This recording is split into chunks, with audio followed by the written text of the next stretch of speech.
अस्सलाम वालेकुम, सुबह बखैर एंड गुड मॉर्निंग। क्या हाल है आप लोगों के? ठीक ठाक है? यकीनन आप लोगों की अच्छी सी सुबह का आगाज़ हो गया होगा। जिस तरह से हमेशा की सारी सुबहों का आगाज़ होता है, लेकिन वो मंडे वाली सुबह जो होती है ना, ये बड़ी धक्का स्टार्ट डे वाली सुबह होती है।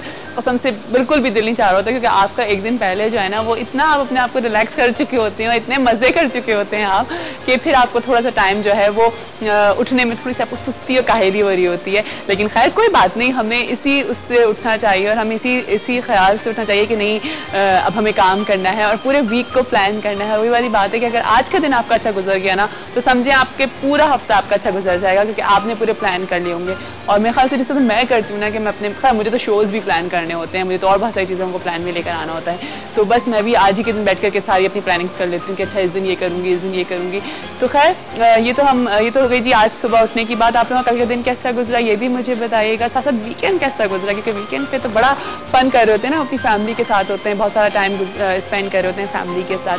खैर जी, आज का जो दिन है या आज का जो टॉपिक है शो का, वो बहुत थोड़ा सा सीरियस है। मैंने सैटरडे को भी आपसे कहा था कि आज का शो बिल्कुल भी मिस मत करिएगा, क्योंकि मैंने जब से अपना शो स्टार्ट किया, मैंने हमेशा से ये कोशिश की, मेरी हमेशा से ये कोशिश रही कि मैं कुछ इश्यूज़ पे बात करूं, मैं कुछ उन इश्यूज़ पे बात करूं जिसका मेरा दिल चाह रहा होता है। मेरा बहुत दिल चाहता है कि मुझे कहीं अगर कोई चीज़ गलत लग रही होती है, और सिर्फ मुझे ही नहीं, आप लोगों को भी यकीनन आप अंदाज़ा हो इस तरह से होता है कि जब हम लोग कहीं बैठते हैं और वो बातें होती हैं, तो फिर वो आइडिया हो जाता है कि अच्छा ये बात सही नहीं हो रही है।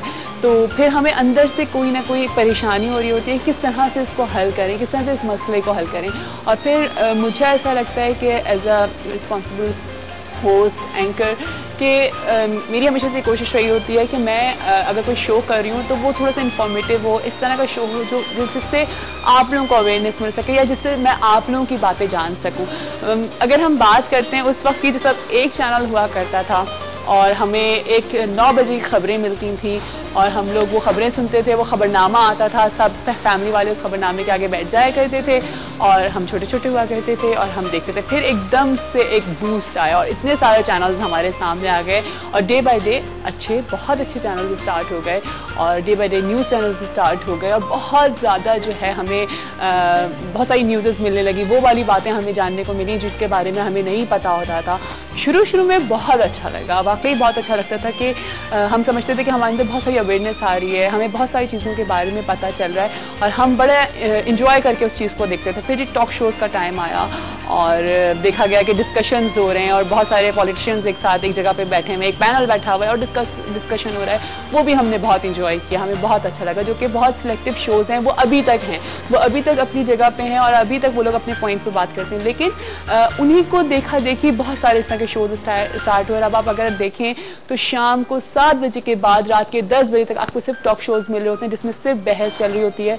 अच्छा खैर, वो चीज़ अच्छी लगने लगी, हम उसको पसंद करने लगे, लेकिन डे बाय डे वो चीज़ इतनी ज़्यादा उसमें मोनोटोनिटी आने लगी और इतनी ज़्यादा वो चीज़ें हर चैनल वाला कॉपी करने लगा कि अब हमें उस चीज़ से चिढ़ होने लगी। अब आप देखें, अब आप जिस एक टाइम होता है जिस वक्त आप चैनल स्विच करें तो आपको 4 डब्बे नज़र आएंगे, उन डब्बों में अलग अलग पॉलिटिशियन होंगे और हर कोई अपनी बात कर रहा होगा और जब तक उस पर शोर नहीं हो जाएगा, जब तक उस पर बहस नहीं होगी, आपका शो हाई नहीं जाएगा, आपका चैनल रुकेगा नहीं, चैनल को रेटिंग नहीं मिलेगी।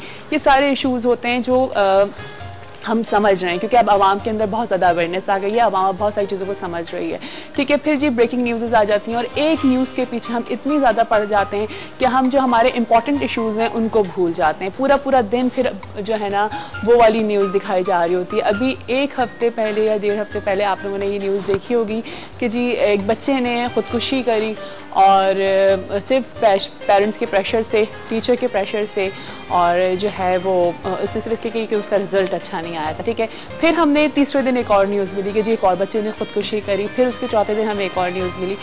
ये सब चीज़ें पूरी दुनिया में हो रही होती हैं। ठीक है, और अगर उसको मीडिया इतना ज़्यादा हाईलाइट कर रहा है और उसको इतना ज़्यादा बता रहा है और जिस तरह से वो बता रहा है, आपको क्या लगता है कि वो चीज़ सही है? आज इस टॉपिक पे हम बात करने जा रहे हैं, जिन इश्यूज़ पे हम बात करने जा रहे हैं वो है जी मीडिया एथिक्स के ऊपर हम बात करेंगे। हमारे साथ हमारे एक्सपर्ट्स होंगे और मैं ज़रूर ये चाहूँगी कि आप लोग हमें कॉल करें, हमें बताएं कि आप लोगों का दिल क्या कहता है कि जो हमें बार बार फुटेजेस मिल रही होती हैं, हमें बार बार वो चीज़ें दिखाई जा रही होती हैं जो हमें कहीं ना कहीं अंदर से इमोशनल कर देती हैं, हम रोने लगते हैं, हम देखते हैं, फिर हम सोचते हैं अल्लाह कितने बुरे माँ बाप थे, कितने बुरे टीचर्स थे। क्या हम ये भूल जाते हैं कि जब हम भी जब छोटे थे, जब मैं भी छोटी थी, यकीनन जब आप लोग भी छोटे होंगे, तो वो ज़माना भी यही था, उतना ही टफ कंपटीशन हुआ करता था, ऐसी ही डांटें पड़ा करती थी, ऐसी ही मारें हमने खाई हैं, बिल्कुल हमने भी खाई हैं मारें पढ़ाई के ऊपर, इसमें कोई ऐसी बात नहीं है, ठीक है ना।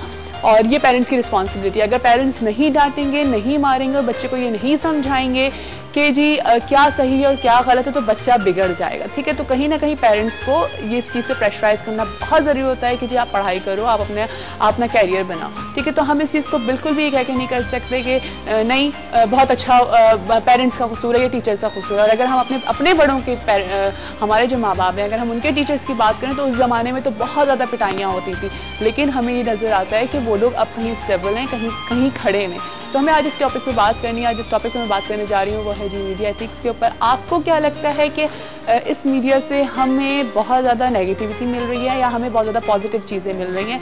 नो डाउट बहुत ज़्यादा पॉजिटिव चीज़ें मिल रही हैं, लेकिन कहीं ना कहीं इसका मिसयूज़ भी हो रहा है। तो आज हमने इस पर बात करनी है, हमारा पैनल भी हमारे साथ होगा, यकीनन आप लोग भी मेरे साथ होंगे। अभी हम जाएंगे जी छोटी सी ब्रेक पे, ब्रेक के बाद जब वापस आएंगे तो आपको फिर से ज्वाइन करेंगे सुबह बखैर वाइफ के साथ में। तो फिर कहीं मत जाइएगा, हमारे साथ ही रहिएगा।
Welcome back. फिर आप सबको खुश आमदीद करते हैं सुबह बखैर वाइफ के साथ में। यकीनन आप सबकी सुबह बहुत अच्छी और बहुत खूबसूरत हो रही होगी। और अभी जिस टॉपिक पे हम बात करने जा रहे हैं, मैंने आपको बताया था कि हम उसी इशू पे बात करेंगे। हम एक बहुत बड़ा टॉपिक है मीडिया एथिक्स, और हमें पता होना चाहिए कि हमें किस तरह की न्यूज़ को देखना है, हमें किस तरह की न्यूज़ को तूल देना है, किस तरह की न्यूज़ को हमने स्टॉप करना है और इग्नोर करना है। और अब हम ये देख रहे हैं कि हमारे यहाँ कुछ अरसे पहले से इस तरह की चीज़ें हो रही हैं कि अगर कोई एक इशू होता है और उसको बहुत ज़्यादा बढ़ाया चढ़ा के दिखाया जा रहा होता है, और इन द एंड हमें पता लगता है कि जी ये न्यूज़ ही नहीं थी।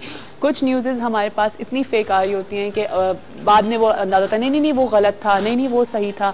तो फिर as a Awam, as a viewer, हमारी समझ नहीं आ रहा होता है कि हम किस चीज़ के ऊपर ट्रस्ट करें, हम किस न्यूज़ पे ट्रस्ट करें, हम ऐसा क्या करें। और फिर कहीं ना कहीं हम ये चीज़ भूल जाते हैं कि जी होता है बच्चे कहीं खेल रहे हैं, बच्चे कोई चीज़ देख रहे हैं, तो बच्चे हैं ना, वो बहुत सारी चीज़ों को अडॉप्ट करना स्टार्ट कर देते हैं, वो बहुत सारी चीज़ों को देखना स्टार्ट कर देते हैं। और जो हम बड़े आराम से खुशी खुशी बैठ के देख रहे होते हैं कि अच्छा लड़ाई हो रही है, झगड़े हो रहे हैं, किस तरह की बातें हो रही हैं, तो क्या ये हम सही कर रहे हैं? इंटरनेशनल पॉइंट ऑफ व्यू से अगर आप देखें तो हमारे चैनल्स को, हमको पूरी दुनिया में देखा जा रहा होता है। और ये सिर्फ मैं ही ये बात नहीं कर रही, ये मेरे से हर चैनल का बंदा जो समझदार है वो ये बात बोल रहा है कि ये गलत हो रहा है। लेकिन क्यों, किस वजह से हमारे यहाँ इस चीज़ को इतनी ज़्यादा रेटिंग मिल रही है, किस वजह से इस चीज़ को पसंद किया जा रहा है? इस तरह के शोज़ कॉपी कर करके हर चैनल अपने शो पे चला रहे हैं, मे बी मेरे चैनल पर भी होता होगा। तो आज इस चीज़ को हम डिस्कस करने जा रहे हैं, जिस चीज़ को हम समझना चाह रहे हैं कि वो कौन सी न्यूज़ है जिसको हमें समझना है, जिसके ऊपर हमें बात करनी है, और वो कौन से इश्यूज़ हैं जिस पे हमें बात करनी चाहिए। और मेन जो मेरा फोकस है वो वही है जो बच्चों ने अभी सुसाइड अटैम्प्ट किए हैं, जिसकी वजह से हमें ऐसा लग रहा है कि मीडिया में ये इतनी बात की गई कि ये अटैम्प्ट बढ़ते चले गए। और ये कब से हो रहे हैं, किस लिए हो रहे हैं, इसलिए आज मैंने इन्वाइट किया है अपने शो के ऊपर मियां तारिक साहब को, जो सीनियर जर्नलिस्ट भी हैं। आप उनको हमारे चैनल पर भी देखते हैं, हमारे यहाँ से भी वो शो करते हैं, जवाब हम लेंगे और उनको वेलकम करते हैं, उनसे भी पूछेंगे। एज ए मीडिया पर्सन वो हमारे साथ हैं और उन्हीं के साथ साथ मेरे साथ मौजूद हैं डॉक्टर फैसल अहमद, जो कि कार्डियोलॉजिस्ट हैं, और वो हमें ये बताएंगे कि इस तरह की न्यूज़ देखने से, इस तरह की चीज़ें देखने से किस तरह का इम्पैक्ट आता है, आपके अंदर किस तरह से हाइपरटेंशन डेवलप होता है, आप किस तरह से आपका ब्लड प्रेशर बढ़ता है, और एज अ पेशेंट हमें कौन सी न्यूज़ देखनी चाहिए और कौन सी न्यूज़ नहीं देखनी चाहिए। अभी आगे हमें और हमारे एक्सपर्ट्स ज्वाइन करेंगे, तो आपका शो ज़रूर देखिएगा और समझने की कोशिश करिएगा। मुझे अच्छा लगेगा अगर आप हमें कॉल करके इसमें आप इंटरेस्ट लेंगे और हमें बताएंगे कि मीडिया एथिक्स क्या है और आपको क्या लगता है कि किस तरह की न्यूज़ दिखानी चाहिए। तो पहले मैं वेलकम करती हूँ अपने शो के ऊपर मियां तारिक साहब को। अस्सलाम वालेकुम मियां तारिक साहब, क्या हाल है आपके? ठीक ठाक? फाइनली आज हम एक इशू के ऊपर बात करने जा रहे हैं, एक टॉपिक है जिसके ऊपर हमने डिस्कस किया, मेरी टीम ने, आपने, हमने डिस्कस किया। आपने बहुत अच्छा ये टॉपिक और इशू जो है इतना एक तो सेंसिटिव है कि इस वक्त शायद हमारी कौम को, हमारे मीडिया जो पर्संस हैं, जो मीडिया हाउसेज हैं, शायद उनको इस चीज़ का एहसास नहीं है कि हम आने वाले दिनों में अपनी नेशन के साथ कर रहे हैं। ठीक है, हमें बेसिकली ये जो सारी चीज़ें हैं, हमने जिस तरह पहले डिस्कस भी हुआ, फिर हम लोग 2-3 दिन से इस टॉपिक पे डिस्कस करते रहे, चीज़ें भी रेज करते रहे कि इशू क्या है बेसिकली। अगर हम थोड़ा सा पीछे चला जाए, थोड़ा सा मुराद मेरा कोई 25-30 साल पहले जब एक चैनल हुआ करता था, और अभी भी उस चैनल को देखें तो मेरा ख्याल है कि उसमें वो इतनी कोई नहीं होती, अमन नजर आता है। यहाँ ये है कि ब्रेकिंग न्यूज़, ठंडा चैनल और दिल करता है कि बस यार चेंज करो, किसी बंदे से बात करना होगा, अब हम कौन पीटीवी देखता है, कौन पीटीवी सबसे पहला देखता कौन है, पीटीवी। बट मैं एक चीज समझता हूँ, डॉक्टर साहब भी बैठे हैं हमारे साथ, ये भी इसको करेंगे कि पीटीवी देखने वाले बंदों में शायद हाइपरटेंशन या हार्ट की बीमारियां नहीं होगी, इसलिए पीटीवी का एक तो आप क्रेडिट देंगे कि पीटीवी मदर इंस्टीट्यूशंस है हमारे इन तमाम मीडियाज की, तमाम चैनल्स की।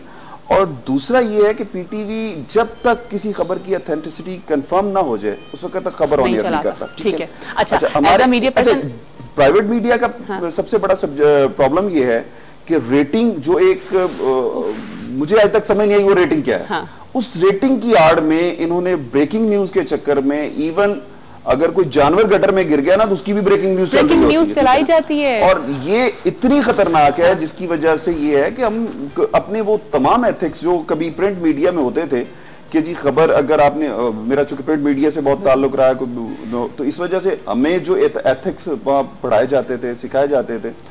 और दूसरा एक इस सारे सब्जेक्ट में जो सबसे बड़ा बुरा हुआ है वो ये हुआ कि अब जिसको और कोई काम नहीं आता वो उठ के जर्नलिस्ट बन जाता है या एंकर बन जाता है। सही। अच्छा, तो क्या मीडिया एथिक्स बेसिकली हैं क्या? किस तरह की न्यूज़ दिखानी चाहिए और किस तरह की नहीं? मैं आपको एक एग्जांपल देता हूं कि जब 9/11 हुआ है ना, तो उसके बाद अमेरिकी प्रेसिडेंट ने टीवी चैनल पे आके उन्होंने कहा कि जी सबसे पहले अमेरिका, ठीक है ना, फर्स्ट ऑफ ऑल अमेरिका। उसके बाद उन्होंने एक किया कि पूरी दुनिया में आप देख लें, किसी जगह वायलेंस हर जगह होता है, मर्डर्स होते हैं, सब कुछ होता है, लेकिन किसी मुल्क का मीडिया किसी डेड बॉडी की, ब्लड की कोई पिक्चर नहीं दिखाएगा, कोई फुटेज नहीं दिखाएगा। हमारे यहाँ ये होता है कि जितना ज्यादा ब्लड दिखाया जाए, जितने ज्यादा फुटेज इतनी खौफनाक दिखाई जाए, वो हमारे यहाँ वो क्रेडिट माना जाता है, समझा जाता है। हालांकि चूंकि हमारा एक तो मीडिया, एक बड़ी सैड सी म्यूजिक चल रही होगी, ठीक है जी, और वो अगर क्या बताऊं कि अगर किसी का हाथ पड़ा हुआ है और कुछ भी कोई बॉडी पार्ट पड़ा हुआ है तो बकायदा उसको फोकस कर करके दिखाया जा रहा है, और फिर ये अच्छा फिर फैमिली के इमोशंस दिखाए जा रहे हैं, वो चीखें मार मार के रो रही हैं। वो है ना, ये तो वो है। लेकिन सबसे बड़ा एक और सेटबैक पता है क्या है? अभी तक हमारे जो ये हमारी इंडस्ट्री, जो मीडिया इंडस्ट्री है, को 10 साल हुए हैं इसको ओपन हुए, और ये फिर एकदम ग्रूम फैली है। वो जिसे कहते हैं ना कि खुदरो पौधों की तरह, जिसका दिल किया वो आगे उसने अपनी मर्जी से काम किया। सीन ये है कि हमारे यहाँ अभी तक रिपोर्टर्स को, कैमरामैन को ये एथिक्स का ही नहीं पता कि अगर किसी जगह सुसाइड अटैक हो जाता है फॉर एग्जांपल, तो वहां सबसे पहले आपने कोशिश ये करनी कि उन लोगों को फर्स्ट एड मिले। ठीक है, हमारे लोग जाके कैमरा, बंदा मर रहा होता है उसके आगे माइक रख के करें, आपको क्या फील हो रहा है? तो मुझे बताओ कि ये कोई तरीका कार नहीं है, ये कोई एथिक्स नहीं है। और वो बंदे इस तरह की वजह से, मीडिया की डीएसएनजीज की वजह से, मीडिया की वजह से, मीडिया पर्सन्स की वजह से बहुत सारे लोग शायद हॉस्पिटल पहुंचने से पहले उनकी डेथ हो जाती है। लेकिन आपको ये नहीं लगता मियां तारिक साहब कि इसका कसूर कहीं ना कहीं हमारी आवाम का भी है? क्योंकि जाहिर है जब हम चैनल स्टॉप करेंगे और हम देखेंगे तो चैनल को रेटिंग मिल रही है, तो उससे ये चीज सोच में आ सकती है